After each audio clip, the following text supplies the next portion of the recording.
നമസ്കാരം. കൊച്ചിയിൽ നടിയെ ആക്രമിച്ച കേസിലെ അതിജീവിത കോടതി വിധി കഴിഞ്ഞ ആഴ്ച പുറത്തു വന്നതിന് ശേഷം ആ ദിവസങ്ങളിലൊന്നും തന്നെ യാതൊരു തരത്തിലുമുള്ള പ്രതികരണങ്ങൾ നടത്തിയിരുന്നില്ല. എന്നാൽ കഴിഞ്ഞ ദിവസം അവർ നേരിട്ട് ഈ വിഷയത്തിൽ പ്രതികരണം നടത്തിയത് ഏറെ ശ്രദ്ധ പിടിച്ചു പറ്റിയിരുന്നു. അതിലവർ നിരവധി കാര്യങ്ങൾ ഒന്നൊന്നായി അക്കമിട്ട് നിരത്തുന്നുണ്ട്. കോടതിയിൽ നിന്ന് തനിക്ക് നീതി ലഭിച്ചിട്ടില്ല എന്ന രീതിയിൽ തന്നെയാണ് അവർ കാര്യങ്ങൾ അവതരിപ്പിച്ചിരുന്നത്. ഇതിലേറ്റവും പ്രധാനമായി അവർ പറയുന്ന ഒരു കാര്യം, അതിജീവിതയെ അന്ന് ഇവർ പീഡിപ്പിക്കുന്ന സമയത്ത് ആ ദൃശ്യങ്ങൾ ഇവർ ഷൂട്ട് ചെയ്തിരുന്നു. ഇതിൻ്റെ മെമ്മറി കാർഡ് പിന്നീട് പോലീസ് കണ്ടെടുക്കുകയും അത് കോടതിയിൽ സമർപ്പിക്കുകയും ചെയ്തിട്ടുണ്ടായിരുന്നു.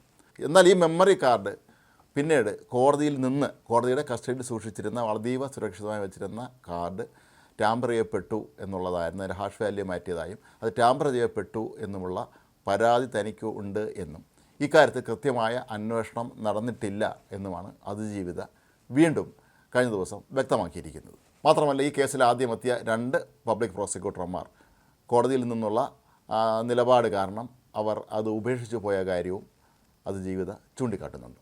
കോടതിയിൽ നിന്ന് പക്ഷപാതപരമായ നിലപാടുണ്ടായെന്ന് ഉറപ്പായ സാഹചര്യത്തിലാണ് അവർ ഇത്തരത്തിൽ പിന്മാറിയത് എന്നും അതിജീവിത ഇപ്പോൾ വ്യക്തമാക്കുന്നു. മെമ്മറി കാർഡ് തുറന്നതുമായി ബന്ധപ്പെട്ട് അന്വേഷണം നടത്തണമെന്ന് താൻ ആവർത്തിച്ച് ആവശ്യപ്പെട്ടിരുന്നു എങ്കിലും ഇതിൻ്റെ അന്വേഷണ റിപ്പോർട്ട് സംബന്ധിച്ച കാര്യങ്ങൾ ഇനിയും തനിക്ക് തന്നിട്ടില്ല എന്നും അതിജീവിത ഇതിലൂടെ വ്യക്തമാക്കുന്നുണ്ട്. കേസ് കൈകാര്യം കോടതിയിലെ ജഡ്ജിയെ മാറ്റണമെന്ന് താൻ നിരന്തരം ആവശ്യപ്പെട്ടിട്ടും അതുണ്ടായില്ല എന്നും ആ ജഡ്ജി തന്നെയാണ് ഇത് തുടർന്നത് എന്നും അതിജീവിത പറയുന്നുണ്ട്. ഈ കേസുമായി ബന്ധപ്പെട്ട കാര്യങ്ങൾ ഓപ്പൺ കോടതിയിൽ നടത്തണമെന്ന് താൻ ആവശ്യപ്പെട്ടിരുന്നുവെന്നും അക്കാര്യങ്ങളൊക്കെ തനിക്ക് നിഷേധിക്കപ്പെട്ടിരിക്കുന്നു എന്നുമാണ് അതിജീവിത വക്താവിന്. വേറെ ഒരുപാട് കാര്യങ്ങൾ അവർ പറയുന്നുണ്ട്. വർഷത്തിൽ ഇതേ പിന്നിട്ടതിന് ശേഷമാണ് താൻ ഇക്കാര്യത്തിൽ ഇത്തരത്തിലുള്ള പ്രതികരണം നടത്തുന്നത് തുടങ്ങിയ കാര്യങ്ങളൊക്കെ തന്നെ അവർ പറയുന്നുണ്ട്. പക്ഷേ ഇതിൽ നമ്മൾ ഏറ്റവും ശ്രദ്ധിക്കേണ്ടുന്ന ഒരു പ്രധാനപ്പെട്ട കാര്യം, ആരോ അതിജീവിതയെ പല കാര്യങ്ങളിലും തെറ്റിദ്ധരിപ്പിച്ചിട്ടുണ്ട് എന്നുള്ളത് തന്നെയാണ്. കാരണം ഒരു കോടതി ഒരു കേസിൽ വിധി പ്രഖ്യാപിക്കുന്നതും അതിൻ്റെ നിലപാട് സ്വീകരിക്കുന്നതും ഒക്കെ തന്നെ തെളിവുകളുടെയും സാക്ഷിമൊഴികളുടെയും മറ്റും അടിസ്ഥാനത്തിൽ തന്നെയാണ്. അതല്ലാതെ കേട്ടറിവുകൾ വെച്ചോ അല്ലെങ്കിൽ മാധ്യമങ്ങളിൽ വന്ന വാർത്തയുടെ അടിസ്ഥാനത്തിലോ ഒരു കാരണവശാലും ഒരു കോടതിക്ക് വിധി പ്രസ്താവം നടത്താൻ കഴിയുകയില്ല എന്നുള്ളതൊരു സത്യമാണ്. നമ്മുടെ നാട്ടിൽ പലപ്പോഴും സംഭവിക്കാറുള്ള എന്തെങ്കിലും ഒരു കേസുണ്ടാകുമ്പോൾ തന്നെ മാധ്യമങ്ങൾ ആദ്യം ഒരു വിചാരണ നടത്തുകയും മാധ്യമ ജഡ്ജിമാരായി വേഷമിട്ടവർ വന്ന് അവരുടേതായ രീതിയിൽ വിധിന്യായം നേരത്തെ തന്നെ പറയുകയൊക്കെ ചെയ്യുന്നതാണ്. പക്ഷേ കോടതിയെ സംബന്ധിച്ചിടത്തോളം അവർക്ക് നിയമത്തിൻ്റെ ആ കൃത്യമായ ചിട്ടവട്ടങ്ങൾക്ക് ഉള്ളിൽ ഒതുങ്ങി നിന്നുകൊണ്ട് മാത്രമേ ഒരു കേസിൽ വിധി പുറപ്പെടുവിക്കാൻ കഴിയുകയുള്ളൂ എന്നുള്ളതാണ് വാസ്തവം. ആരൊക്കെയോ ചേർന്ന് ഒരുപക്ഷെ ഇക്കാര്യത്തിൽ പ്രത്യേകിച്ച് ഈ മെമ്മറി കാർഡാണ് ഇതിലേറ്റവും പ്രധാന ചർച്ചാ വിഷയമായി മാറിയതും അതിജീവിത ഈ ഇന്നലെ പറഞ്ഞ കാര്യങ്ങളിലൊക്കെ തന്നെ ആവർത്തിച്ച് വ്യക്തമാക്കുന്നത്. പക്ഷേ അങ്ങനെ സാധിക്കുമോ എന്നുള്ളൊരു ചോദ്യം ഇവിടെ ഉയരുന്നുണ്ട്. ഈ മെമ്മറി കാർഡുമായി ബന്ധപ്പെട്ട കാര്യങ്ങൾ എങ്ങനെയാണെന്ന് നമുക്കൊന്ന് പരിശോധിക്കാം. നേരത്തെ പറഞ്ഞതുപോലെ അതിജീവിതയെ പീഡിപ്പിച്ച പ്രതികൾ ആ ദൃശ്യങ്ങളൊക്കെ തന്നെ ചിത്രീകരിച്ചിരുന്നു. ഈ മെമ്മറി കാർഡ് പോലീസ് കണ്ടെടുത്തത് കോടതിയെ ഏൽപ്പിച്ചിരുന്നു. ഈ ദൃശ്യങ്ങൾ ടാമ്പർ ചെയ്ത്, അതായത് എഡിറ്റ് ചെയ്ത് വേറെ രീതിയിൽ ഉപയോഗിച്ചു എന്നാണ് അതിജീവിത ഉൾപ്പെടെയുള്ളവർ പരാതി പറയുന്നത്. എന്നാൽ യഥാർത്ഥത്തിൽ സംഭവിച്ചത് അങ്ങനെ അല്ല എന്നാണ് കോടതി ഉത്തരവിൽ നിന്ന് നമുക്ക് മനസ്സിലാക്കാൻ കഴിയുന്നത്. കോടതി പ്രൊസീഡിങ്സ് അനുസരിച്ച് നമ്മൾ പരിശോധിക്കുമ്പോൾ ഈ ദൃശ്യങ്ങൾ ടാമ്പർ ചെയ്തിട്ടില്ല എന്ന് തന്നെയാണ് മനസ്സിലാക്കാൻ കഴിയുന്നത്. കാരണം ഇത് എഡിറ്റ് ചെയ്തിട്ടില്ല.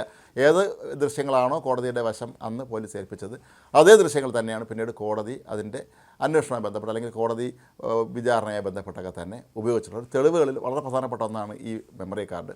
അതുകൊണ്ട് തന്നെ ഇതിൻ്റെ ഒരു തരത്തിലുമുള്ള ടാമ്പറിങ് നടന്നിട്ടില്ല എന്ന് തന്നെയാണ് കോടതി ഇപ്പോൾ വ്യക്തമാക്കിയിരിക്കുന്നത്. മാത്രമല്ല, ഇതങ്ങനെ ചെയ്തിട്ടുണ്ടോ എന്ന് പരിശോധിക്കുന്നതിന് വേണ്ടി ലാബുകളെ ഏൽപ്പിച്ചിട്ടുണ്ടായിരുന്നു. ഇന്ത്യയിലെ ഏറ്റവും പ്രഗത്ഭമായ പ്രശസ്തമായ ഇത്തരത്തിലുള്ള കാര്യങ്ങൾ കൈകാര്യം ചെയ്യുന്ന ലാബിനെ തന്നെയാണ് ഇക്കാര്യം ഏൽപ്പിച്ചിരുന്നത്.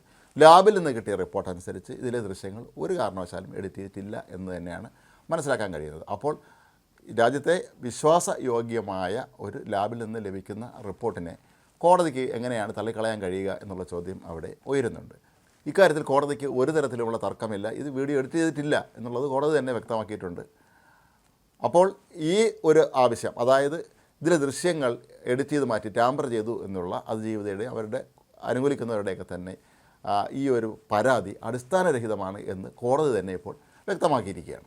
ഇതിനകത്ത് ചൂണ്ടിക്കാട്ടുന്ന ഒരു കാര്യമുണ്ട്. ഇതിലെ പ്രധാന അന്വേഷണ ഉദ്യോഗസ്ഥനായ നമുക്കെല്ലാവർക്കും അറിയാവുന്ന DYSP ബൈജു പോലീസ് അദ്ദേഹം പറഞ്ഞിരുന്നത് 2 വർഷം കഴിഞ്ഞിട്ടാണ് താൻ ഈ പരിശോധിച്ച വിവരം അറിഞ്ഞത് എന്നാണ്. എന്നാൽ ഇക്കാര്യം ശരിയല്ല എന്നാണ് ഇപ്പോൾ കോടതി ഉത്തരവിൽ നിന്ന് നമുക്ക് മനസ്സിലാക്കാൻ കഴിയുന്നത്. ലാബിൽ ഇത് പരിശോധിച്ച സുനിൽ എന്ന വ്യക്തി ഇക്കാര്യം വളരെ നേരത്തെ തന്നെ ബൈജു പോലീസിനോട് വെളിപ്പെടുത്തിയിട്ടുണ്ട് എന്നാണ് നമുക്കിതിൽ നിന്ന് വ്യക്തമാകുന്നത്. ഇനി മറ്റൊരു കാര്യം, ലാബിൽ ഇത് പരിശോധിച്ച വ്യക്തിയായ സുനിൽ ഏതെങ്കിലും മാധ്യമങ്ങൾക്ക് ഇത് സംബന്ധിച്ച അഭിമുഖം നൽകിയിട്ടുണ്ടോ, ഇതിൻ്റെ വിശദാംശങ്ങൾ നൽകിയിട്ടുണ്ടോ എന്ന ചോദ്യത്തിന് ഇല്ല എന്നായിരുന്നു ആദ്യം ലഭിച്ച മറുപടി. എന്നാൽ പിന്നീട് പ്രതിഭാഗം കോടതിയിൽ ഹാജരാക്കിയ റിപ്പോർട്ടർ ചാനലിൻ്റെ ദൃശ്യങ്ങളിൽ MV നികേഷ് കുമാറും റോഷി ബാലുമൊക്കെ ആയി ഈ സുനിൽ തന്നെ നടത്തുന്ന ഒരു അഭിമുഖത്തിൻ്റെ ദൃശ്യങ്ങളും അവർ തെളിവായി സ്വീകരിച്ചിരുന്നു. അപ്പോൾ ഇന്ന് എന്താണ് നമുക്ക് മനസ്സിലാക്കാൻ കഴിയുന്നത്?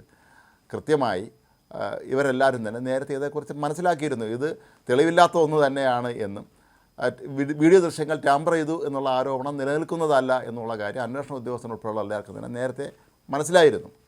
മറ്റൊന്ന്, ദിലീപിന് കോടതി രേഖകൾ സംബന്ധിച്ച എല്ലാ കാര്യങ്ങളും അദ്ദേഹത്തിൻ്റെ ഫോണിൽ ലഭിച്ചിരുന്നു എന്നുള്ളതായിരുന്നു ഒരു പ്രധാനപ്പെട്ട ആരോപണം. അത് ഇതൊക്കൊപ്പം നിൽക്കുന്നവർ നിരന്തരമായി പറഞ്ഞിരുന്ന കാര്യം കോടതി നടക്കുന്ന എല്ലാ കാര്യങ്ങളും തെളിവ് സഹിതം ദിലീപിൻ്റെ ഫോണിലേക്ക് വന്നിരുന്നു എന്നുള്ളതാണ്. എന്നാൽ ഇത് സംബന്ധിച്ച് വളരെ വിചിത്രവും രസകരവുമായ ഒരു കാര്യമാണ് പിന്നീട് പുറത്തു വന്നത്. ദിലീപിന് കോടതി രേഖകൾ ലഭിച്ചിരുന്നു, പക്ഷേ അത് ദിലീപിന് ആവശ്യമായ കാര്യങ്ങളായിരുന്നു എന്നുള്ളത്. എന്ന് വെച്ചാൽ ദിലീപുമായി ബന്ധപ്പെട്ട ഔദ്യോഗികമായ കാര്യങ്ങൾ. ഇതിൽ നമ്മൾ മനസ്സിലാക്കുന്ന കാര്യം ഇതിൽ രഹസ്യ സ്വഭാവമുള്ള ഒരു രേഖകളും ഇല്ലായിരുന്നു എന്നുള്ളതാണ്. രഹസ്യ സ്വഭാവമുള്ള രേഖകൾ ഒരിക്കലും കേസിലെ പ്രതിക്ക് കോടതിയിൽ നിന്ന് ലഭിക്കുകയില്ല എന്ന് 100% നമുക്കെല്ലാവർക്കും ഉറപ്പുമാണ്. പിന്നെ എന്തുകൊണ്ടാണ് ഇത്തരത്തിലുള്ള ആരോപണം വന്നത് എന്ന് നമുക്ക് പരിശോധിക്കാം. ഈ രഹസ്യ സ്വഭാവമില്ലാത്ത തരത്തിലുള്ള രേഖകൾ കേസിലെ കക്ഷിക്കോ വക്കീലിനോ വക്കീലിൻ്റെ ക്ലർക്കിനോ ഒക്കെ തന്നെ ലഭിക്കും. അതിനൊന്നും യാതൊരു തരത്തിലുള്ള നിയമ തടസ്സമില്ല എന്ന് നമ്മൾ മനസ്സിലാക്കണം. ദിലീപ് ഈ മെമ്മറി കാർഡിൻ്റെ ക്ലോൺ എടുക്കണം എന്നുള്ളൊരു ആവശ്യവുമായി സുപ്രീം കോടതിയെ സമീപിച്ചിരുന്നു. സുപ്രീം കോടതിന് അനുവാദം നൽകിയിരുന്നു. അങ്ങനെയാണ് ഈ മെമ്മറി കാർഡിൻ്റെ ക്ലോൺ എടുക്കാനുള്ള ഉത്തരവ് ഉണ്ടാകുന്നതും. പക്ഷേ ഇതിനുള്ള ചെലവ് ഇത് ആവശ്യപ്പെട്ട കോടതി സമീപിച്ച ദിലീപാണ് നൽകേണ്ടത്. അപ്പോൾ ഇതിൻ്റെ കോടതിയുടെ ചെലവ് സംബന്ധിച്ച കാര്യങ്ങളാണ് ദിലീപിന് അയച്ചു കൊടുത്തിട്ടുള്ളത്. കാരണം ദിലീപ് ആ പണം അടയ്ക്കേണ്ടതുണ്ട്. അതല്ലാതെ രഹസ്യരേഖകൾ മുഴുവൻ എടുത്ത് ദിലീപിന് അയച്ചു കൊടുത്തു എന്ന് പറയുന്നത് ഒരു തരത്തിൽ യോജിക്കാൻ കഴിയുന്ന ഒന്നല്ല എന്നാണ് നമുക്ക് ഈ വിധിന്യായത്തിൽ നിന്ന് മനസ്സിലാക്കാൻ കഴിയുന്നത്. ഇത് ചണ്ഡീഗഡിലെ ഒരു ലാബിലേക്കാണ് ഇതിനു വേണ്ടി അയച്ചിരുന്നത്. അവർക്ക് നമ്മൾ പണം നൽകേണ്ടതുണ്ട്. അങ്ങനെ ദിലീപ് പണം നൽകണമെന്ന് ആവശ്യപ്പെട്ട് അതിൻ്റെ വിശദമായ കണക്കുകളാണ് ദിലീപിന് അയച്ചു കൊടുത്തിരുന്നത്.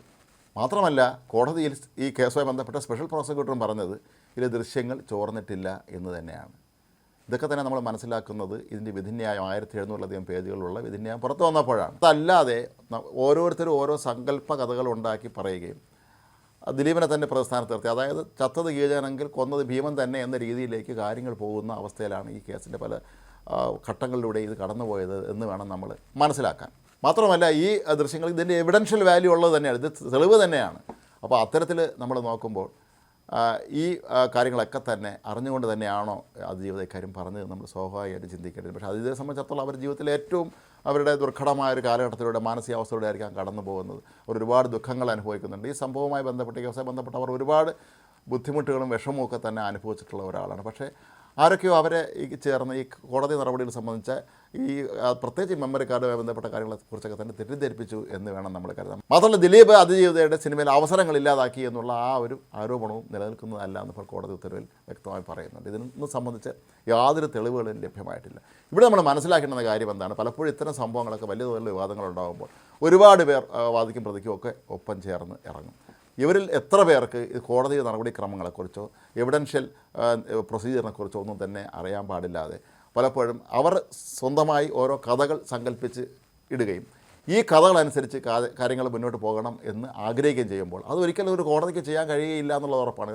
നമുക്കെല്ലാവർക്കും അറിയാമെന്നുള്ള പോലെ ഈ നാട്ടിലെ നിയമമുണ്ട്, അതനുസരിച്ച് മാത്രമേ കാര്യങ്ങൾ മുന്നോട്ട് പോകാൻ കഴിയുകയുള്ളൂ. അതനുസരിച്ച് അതിജീവിത കഴിഞ്ഞ ചൂണ്ടിക്കാട്ടിയ പല കാര്യങ്ങളിലും കോടതിക്കൊന്നും ചെയ്യാൻ കഴിയുകയില്ല എന്നുള്ളതാണ് നമുക്ക് മനസ്സിലാക്കേണ്ടത് കാര്യം. സാക്ഷിമൊഴികൾ, തെളിവുകൾ, അതുപോലെ എല്ലാ കാര്യങ്ങളെ അടിസ്ഥാനപ്പെടുത്തി മാത്രമേ വിധി പുറപ്പെടുവിക്കാൻ കഴിയുള്ളൂ. ദിലീപിൻ്റെ പേരുള്ള ഗൂഢാലോചന കുറ്റം തെളിയിക്കാൻ കഴിഞ്ഞിട്ടില്ല എന്നുള്ളത് സത്യമാണ്. അതുതന്നെയാണ് കോടതിയും പറഞ്ഞത്. ഒരാൾ ഒരു ഗൂഢാലോചന ഒരു വലിയ ക്രൈമുമായി ബന്ധപ്പെട്ട് ഗൂഢാലോചന നടത്തിയെങ്കിൽ തെളിയിക്കാൻ ആവശ്യമായ വസ്തുക്കൾ നമുക്ക് ആവശ്യമുണ്ട്. പക്ഷേ ദിലീപ് ഗൂഢാലോചന നടത്തിയ യാതൊരു തെളിവും ലഭ്യമായിട്ടുമില്ല.